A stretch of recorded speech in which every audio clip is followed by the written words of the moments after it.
현존하는 동물들 중에서 가장 큰 동물이 뭔지 아십니까? 네, 흰수염 고래라고 하더라고요. 뭐 이렇게 생겼다 치고요. 그 앞에 새우 한 마리가 있다고 해보겠습니다. 보이나요, 새우? 이것도 되게 크게 묘사한 거거든요. 예, 이 슬라이드에 보일 수 있도록. 근데 비교가 됩니까? 비교가 잘 안 되죠. 실제로는 뭐 이렇게 생겼다고 하는데요. 그 길이는 33m가 되고요. 무게가 무려 179톤짜리라고 합니다.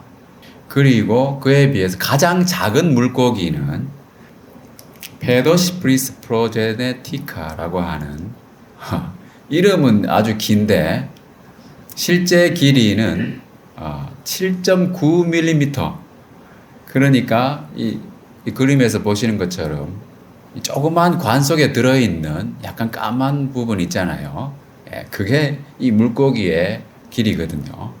손가락 한 마디보다 훨씬 작잖아요. 무게는 뭐 1g도 안 되겠죠. 이렇게 작은 물고기가 있습니다. 자, 비교가 될까요? 비교가 안 된다는 거죠. 자, 우리 국어사전에도 비교한다는 말은 둘 이상의 사물을 견주어서 서로 간의 유사점, 차이점들, 또 일반 법칙 따위를 살피는 일이라고 되어 있습니다. 살펴볼 만한 것들을 서로 비교하는 것이죠. 어느 것이 큰가, 어느 것이 무거운가. 자, 길고 짧은 것은 대봐야 안다고 했잖아요.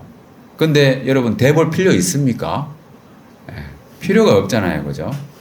비교한다는 말은 저울이나 자 같은 특정 도구가 필요한 상태에서 쓰는 말이죠. 그런데 오늘 본문의 말씀 맨 처음에는 다 같이 한번 다시 읽어보겠습니다. 시작.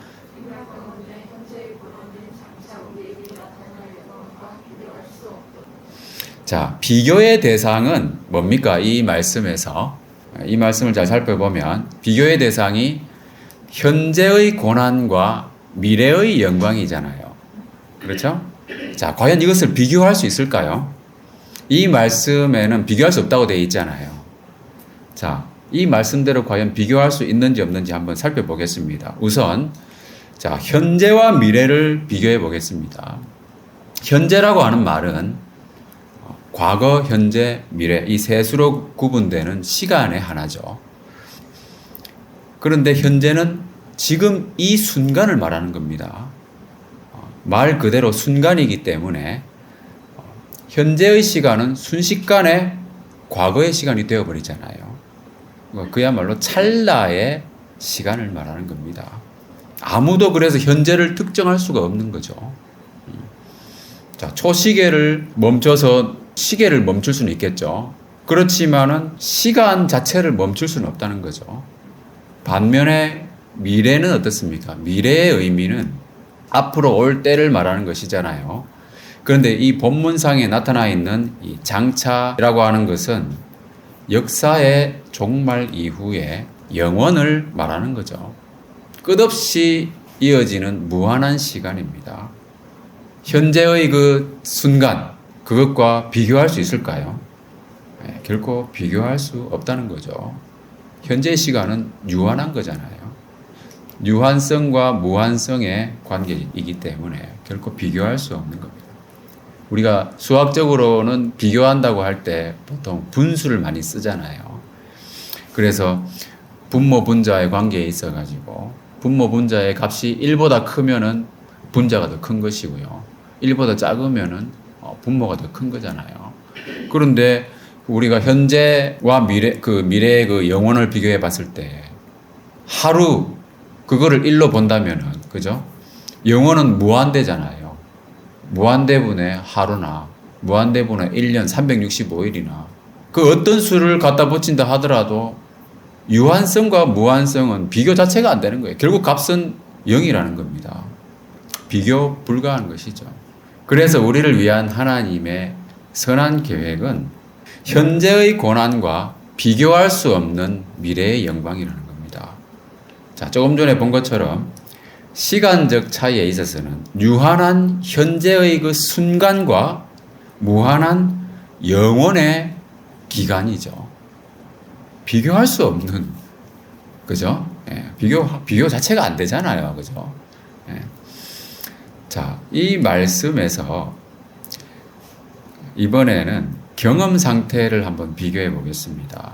자, 경험 상태라고 하는 것은 현재의 고난과 또 미래의 영광을 비교하는 것이 되겠죠. 자, 예수님이 그것을 잘 보여주셨잖아요. 예수님 어떤 고난을 받으셨습니까?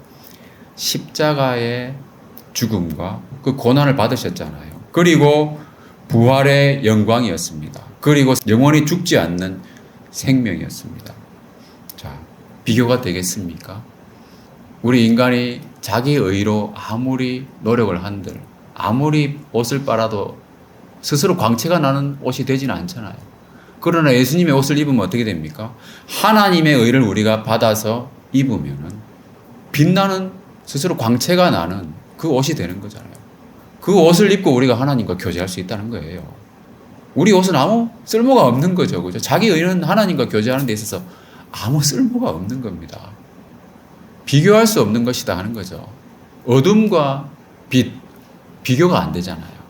그죠? 뭔가 비슷한 유사점이 있어야 되는데 비교를 하고 뭐 자를 가지고 잰다든가 무게를 잰다든가 할 텐데 그럴 가능성 자체가 없다는 거죠. 자, 그래서 이 상태적 차이도 비교할 수 없는 것이다. 8장 21절에 보면요. 그 바라는 것은 피조물도 썩어짐의 종노릇한 데서 해방되어 하나님의 자녀들의 영광의 자유에 이르는 것이다. 이런 말씀이 있습니다. 여기도 보면은 무엇과 무엇이 비교되고 있습니까? 예. 썩어짐의 종노릇 그리고 하나님 자녀들의 영광의 자유잖아요. 이 말씀도 잘 보면은 썩어짐과 영광, 그 영광은 불멸의 영광이잖아요. 썩지 않는 영광입니다. 그죠? 이 세상에서의 영광은 어떻습니까? 얼마 못 가잖아요. 그죠? 예를 들면 지금 패권 국가인 미국 같은 경우도 결국 시들고 있잖아요. 그죠? 그 패권의 영광이 시들고 있는 거예요. 한때 해가 지지 않는 나라였던 영국도 유럽연합을 탈퇴하고 난 이후에 많이 시들어가고 있는 모습. 이미 패권은 미국한테 넘겨줬지만은 그런 모습이고요.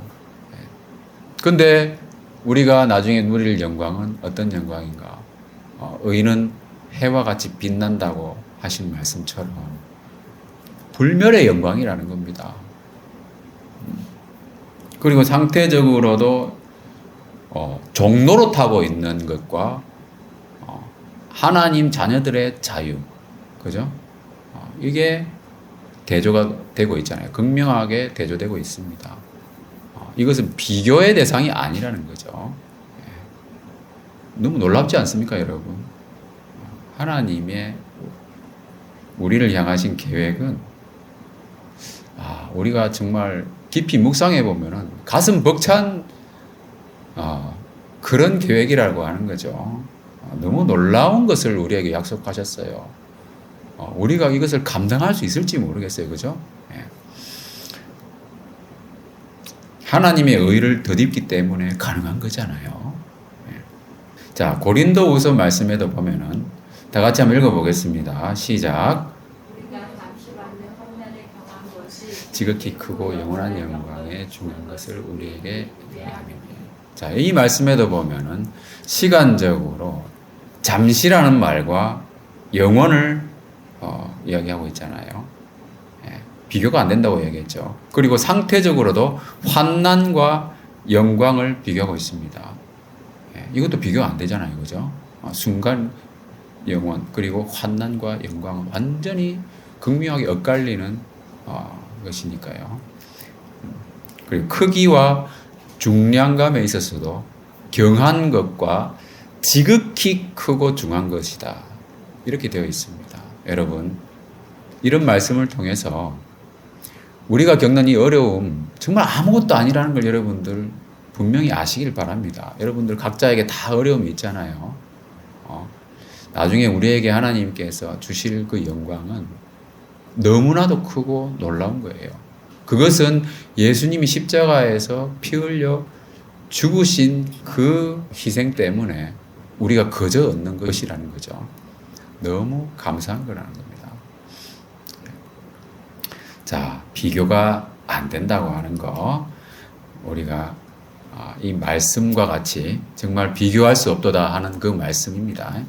자, 우리를 향한 하나님의 선한 계획의 두 번째는 모든 일을 선하게 완성해 가신다. 자, 로마서 8장 28절 말씀 보면은, 자, 이 말씀도 아주 유명한 말씀이잖아요. 아주 위로가 되는 말씀이고, 다 같이 한번 읽어보겠습니다. 시작. 우리가 알거니와 하나님을 사랑하는 자, 곧 그의 뜻대로 부르심을 입은 자들에게는 모든 것이 합력하여 선을 이루느니라. 모든 것이 합력하여 선을 이룬다. 너무나 위로가 되고 격려가 되는 말씀입니다. 하나님이 이 선을 이루시는데 주체가 되시잖아요. 하나님이 하시는데 반드시 이루어지겠죠.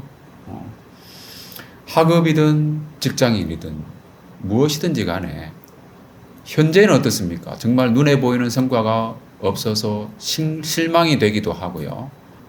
또 몸 상태가 안 좋아서 일을 잘 감당할 수 없을 때가 있기도 하고, 상황도 그다지 나아지지 않는 것처럼 보이기도 하고요. 그럴 때 어떻습니까, 여러분? 포기하고 싶은 생각이 들지 않습니까? 그럴 때가 있습니다. 정말 이 순간 지나갔으면 좋겠다, 이런 생각이 들잖아요. 포기하고 싶은 생각이 들 때가 있습니다. 그러나 끝날 때까지는 끝난 게 아니잖아요. 그죠? 네. 다 끝난 뒤에 포기하면 어떨까요? 이미 포기할 기회 자체가 사라지는 거잖아요. 이미 성공했을 거예요, 그때는. 하나님께서 약속하신 그 미래가 너무나 확실하게 보장되어 있으니까. 자, 그래서 끝날 때까지 끝난 게 아니라 이 야구의 명언입니다. 많이 들어보셨잖아요. 그 야구의 명언 중에 이것은 메이저리그 출신 선수가 감독할 때 했던 말이라 하더라고요. 그런데 우리나라에는 이와 비슷한 말이 있잖아요. 뭡니까? 야구는 9회 말 투아웃부터라는 말이 있습니다. 실제로 투아웃에 안타 치고 나가가지고 뒤집은 역전성이 꽤 있습니다. 그래서 이 막판에 뒤집히는 경우가 많다 보니까 마무리 투수가 정말 중요하잖아요. 선발 투수 못지않게 마무리 투수가 중요한 게 바로 야구잖아요. 자, 끝날 때까지는 끝난 게 아니라는 거예요.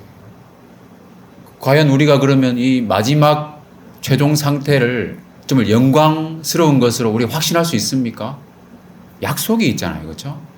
그 약속을 믿기 때문에 우리는 확신하고 기뻐하고 그것을 바라보면서 즐거워할 수가 있다는 겁니다.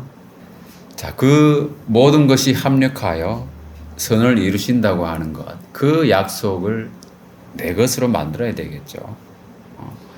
그 약속을 믿고 끝까지 나 자신에게 주어진 사명을 다하는 것입니다. 포기해서는 안 되는 거죠. 자, 갈라디아서 6장 9절 말씀 다 같이 시작. 우리가 선을 행하되 낙심하지 말지니 포기하지 아니하면 때가 이름에 거두리라. 자, 이 때라고 하는 것은 뭡니까? 지난주에 우리가 말씀 나눈 것처럼 하나님의 때를 말하는 거죠. 거두게 되는 때가 있다는 겁니다. 포기하지 아니하면. 그죠? 그게 끝날 때까지 끝난 게 아니기 때문에 포기하지 않고 우리에게 주어진 사명을 감당하다 보면 카이로스의 시간, 하나님의 때에 거두게 된다는 거예요. 그게 우리에게 주신 약속입니다. 자, 바보들은 뭐라고 했습니까? 성공 직전에 멈춘다고 합니다. 실제로 그런 사례가 많아가지고 이런 책도 나온 거예요. 발명왕 에디슨도 이런 말을 했었죠. 인생에서 실패한 사람 중 다수는 성공을 목전에 두고도 모른 채 포기한 이들이다. 그래서 포기하지 않아야 된다. 포기하지 않는다 하면은 하나님의 때, 그 카이로스의 시간에 거두게 된다고 하는 거, 우리에게 주신 확실한 약속의 말씀이죠. 그래서 우리는 끝까지 포기하지 않고 꾸준히 우리에게 주신 사명을 감당해 나가야 된다. 결코 헛되지 않습니다. 자, 빌립보서 1장 6절에 보면요. 너희 안에서 착한 일을 시작하신 이가 그리스도 예수의 날까지 이루실 줄을 우리는 확신하노라. 일을 시작하신 분도 하나님이시고요. 끝내실 분도 하나님이시라는 거죠. 그러면은 당연히 하나님께서 하나님의 때에 이루실 것이 분명하겠죠. 하나님이 이루시기 때문에 우리를 위한 하나님의 이 선한 계획은 반드시 이루어진다고 하는 거 우리가 믿을 수 있고요. 또 우리가 생각해 볼 것은 오늘 본문 말씀에서요. 성령님께서 우리를 위하여 기도하신다고 그랬어요. 본문의 26, 27절을 보면요. 성령이 말할 수 없는 탄식으로 우리를 위하여 친히 간구하신다 라고 했고요. 또 한 번 더 강조하시죠. 성령이 하나님의 뜻대로 성도를 위하여 간구하심이니라. 자, 성령님께서 기도하십니다. 그렇다면 그 기도가 응답되지 않겠습니까? 그렇잖아요. 100% 응답되잖아요. 하나님의 뜻대로 기도하시니까. 그 선한 결과가 있을 수밖에 없겠죠. 완전한 중보기도잖아요. 성령님께서 여러분들 위해서 기도하시는 거예요. 저를 위해서도 기도하고. 근데 성령님뿐만이 아니고 또 누가 우리를 위하여 기도한다고 했습니까? 오늘 본문 뒤에 보면은 예수님도 우리를 위하여 기도하신다고 되어 있잖아요. 그리스도 예수시니 그는 하나님 우편에 계신 자여 우리를 위하여 간구하시는 자시니라. 완전하신 삼위 하나님 중에서 성자 하나님과 성령 하나님께서 우리를 위하여 기도하시는 거예요. 그 200% 기도 응답이 되지 않겠습니까? 그리고 이 말씀을 다시 잘 보면요. 하나님의 뜻대로 기도한다고 그랬잖아요. 여기서 말하는 하나님의 뜻, 그 성부 하나님의 뜻이잖아요. 그 성부 하나님이 우리를 사랑하시기 때문에 자기 아들을 보내신 거잖아요. 그러니까 그 성부 하나님의 뜻이 얼마나 선하고 좋은 뜻이겠습니까? 이와 같이 하나님의 뜻대로 성령님께서 기도하시고 예수님께서도 기도하시고 그러니까 이 또한 삼위일체 하나님의 공동작업이라는 거예요. 그러니까 우리에게 말씀하신 선한 계획이 반드시 이루어질 수밖에 없지 않겠어요? 반드시 왜? 하나님이 이루시기 때문에 내가 하는 게 아니라는 거예요. 내가 하면은 불안하잖아요. 안 그렇습니까? 아는 것도 많지 않고 경험도 많지 않고 주변에 도와줄 수 있는 사람도 그다지 많지 않은 것 같고 하나님이 하신다는 겁니다. 자, 그리고 이 성도들을 위한 하나님의 뜻은 뭐라고 했냐 하면 예수님의 형상을 본받는 것이다. 이렇게 말씀하고 있습니다. 29절에 보면은요. 다 같이 시작. 또한 그 아들의 형상을 본받게 하기 미리 정하셨으니 이는 그 영적 중에서 맏아들이 되게 하려 하십니다. 하나님의 그 창조의 목적, 하나님의 형상대로 우리를 지으셨잖아요. 처음에 하나님이 만드신 그 거룩하고 아름다운 형상입니다. 그 형상을 회복시키고자 하는 그것이 하나님의 뜻이죠. 우리 스스로는 안 되기 때문에 자기 아들을 통해서, 그죠? 예수님을 통해서 우리가 그 하나님의 형상을 회복한다는 거예요. 그 예수님을 본받는 거예요. 그 예수님 본받는다고 하는 것은 예수님의 아름다운 성품뿐만이 아니고요. 그 고난받는 삶까지도 본받는 겁니다. 왜냐하면 우리가 하나님의 자녀가 되었기 때문에 그런 거죠. 예수님이 하나님의 아들이신 것처럼 우리는 양자가 되었잖아요. 입양된 상태이기 때문에 하나님의 자녀로서의 상속자가 된 겁니다. 그래서 오늘 본문의 앞부분 말씀을 보면 자녀이면 또한 상속자, 곧 하나님의 상속자요. 그리스도와 함께한 상속자라고 그랬습니다. 그래서 예수님의 영광을 우리가 함께 누리게 된다는 거예요.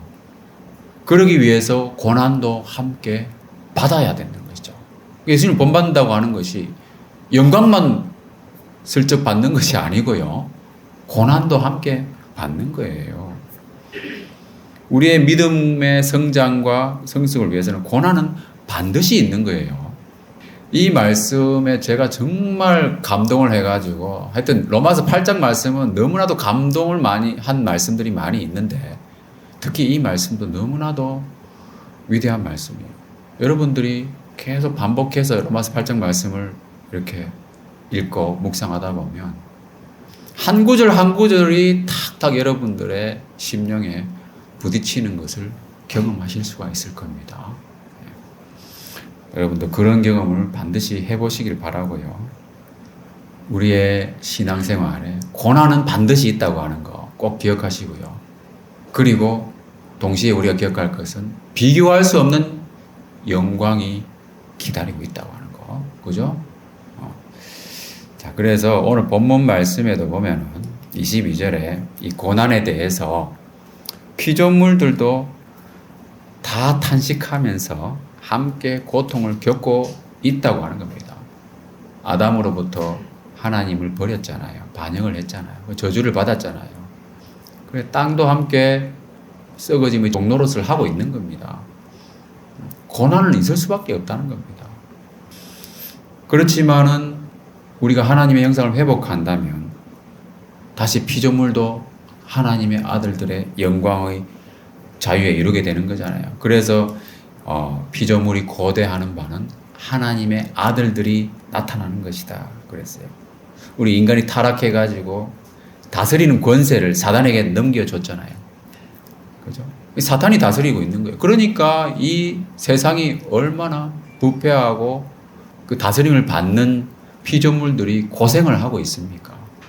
우리가 나라의 지도자를 보면은 누가 다스리느냐에 따라 가지고 그 국민들의 행복 지수가 달라지잖아요, 실제로. 예. 그런 것처럼 하나님의 형상을 제대로 가지고 있는 하나님의 형상이 다스린다면 피조물이 얼마나 좋아하겠습니까? 다스림을 받는 것이 여러분 종이 된다는 것이 아니고요. 정말 의로 다스려진다고 하는 것은 자유를 누리는 겁니다. 그게 아주 역설적인 거예요. 그 부분에 대해서도 나중에 또 더 이야기할 기회가 있겠지만은 사람은 어딘가에 따르게 되어 있다는 거예요. 그죠? 그래서 로마서 6장에도 그런 말씀이 있었죠.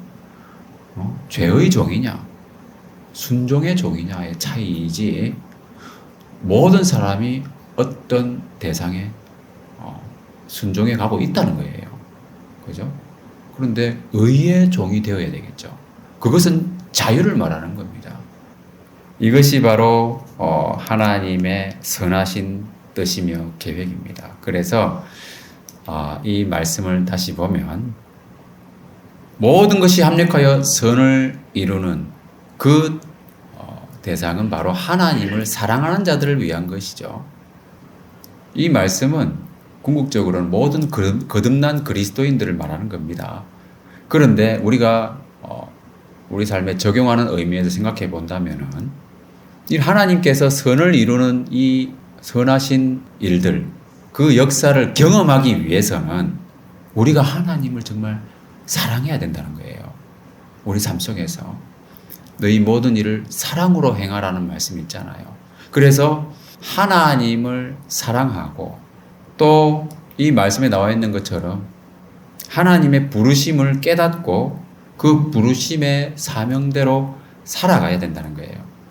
그러면 우리 삶 속에서도 정말 역사의 종말이 오기 전이라 할지라도 정말 하나님께서 우리 삶 속에서 선을 이루시는 것을 경험할 수 있게 된다는 겁니다. 그 경험이 많을수록 우리의 믿음은 더욱 증폭되는 거예요. 하나님을 더 알아가는 거니까. 하나님이 이런 분이구나 하는 것을 경험적으로 알아가는 거니까. 그 영생을 실감나게 누린다고 하는 게 바로 그런 겁니다. 영생이라고 하는 것이 하나님과 그의 보내신 자 예수 그리스도를 아는 것이니이다. 아는 것이 영생이라고 그랬잖아요. 그 안다고 하는 것은 경험적으로, 체험적으로 아는 걸 말하는 거예요. 그것을 정말 실감나게 누리기 위해서는 우리가 하나님을 사랑하는 자가 되는 거예요. 그리고 그 부르심의 사명을 따라 살아가는 자. 그렇게 되면 어떻게 됐습니까? 여호와의 선하심을 맛보아 알지어다. 그죠? 하나님의 선하심을 우리가 경험함으로써 하나님을 알게 된다는 거예요. 그 영생을 실감나게 누리게 된다는 거죠. 하나님의 뜻대로, 부르심대로 그 사명을 따라 살아간다고 하는 거. 세 번째, 그죠? 그렇게 해. 우리의 적용의 측면에서는 우리는 그렇게 살아가야 된다는 겁니다. 우리 삶 속에서 정말 하나님의 선하심, 인도하심을 경험하기 위해서는. 그런데 그 길은 결코 편안한 길이 아니라는 거예요. 아까도 말씀을 드렸지만 고난의 길입니다. 분명한 거예요. 그렇지만 영광과 기쁨과 감사가 충만한 길인 것도 사실이에요. 고난의 길이라고 해서 슬픔만 있는 게 아닙니다. 고난 중에도 즐거워하잖아요. 지난주에 저는 말씀드렸죠. 환난 중에도 즐거워할 수 있는 길이에요. 오늘 말씀의 마지막 구절인데 다 같이 읽어보겠습니다. 시작.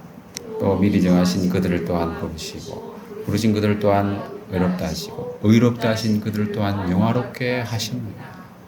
자, 모두 과거 시제로 되어 있잖아요. 그죠? 이미 하나님께서 다 예정해 놓으셨다는 거예요. 우리를 의롭다 하시고 또 영화롭게 하실 것까지 다 정해 놓으셨어요. 하나님이 하실 거기 때문에 확실한 미래가 보장되어 있습니다.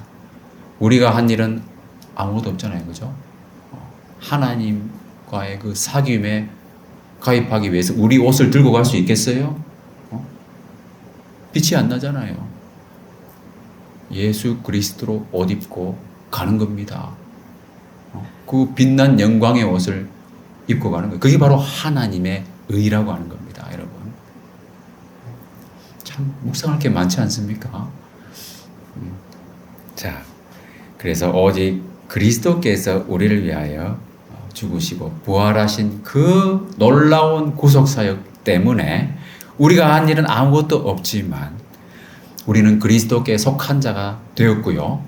우리가 믿음으로 또 하나님을 사랑하는 자가 되었다는 겁니다. 그래서 이 귀한 약속의 말씀들이 우리 것이 된 거예요. 보장되어 있는 확실한 영광스러운 미래. 얼마나 감사합니까, 여러분? 자, 말씀을 마무리하겠습니다.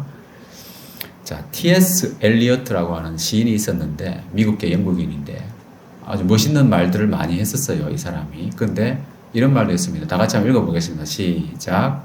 Every moment is a fresh beginning. 자, 매 순간이 새로운 시작입니다. 그죠? 우리는 지금 현재에 살고 있잖아요. 그 현재의 매 순간들, 그 순간을 살고 있는 거잖아요.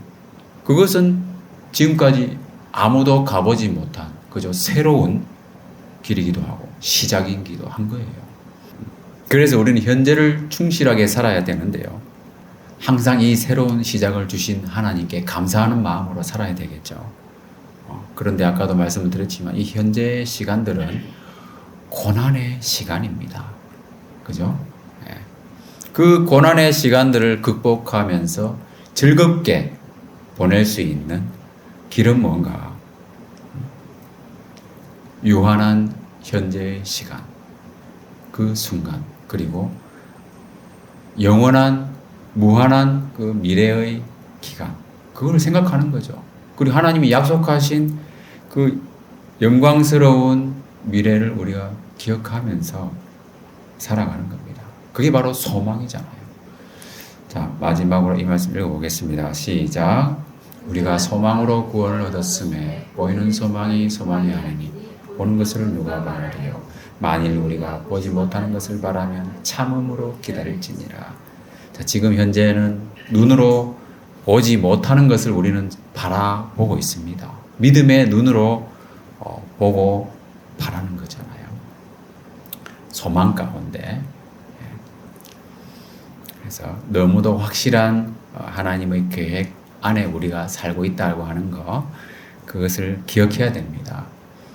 우리를 향하신 그 계획을, 그 선한 계획을 이루실 하나님은 우리를 엄청 사랑하신다는 거예요. 그죠? 우리 모두를 향하신 하나님의 선한 계획을 우리가 믿고 소망 가운데 인내하며 즐겁게 현재 고난의 길을 가시기를 주님의 이름으로 축원합니다.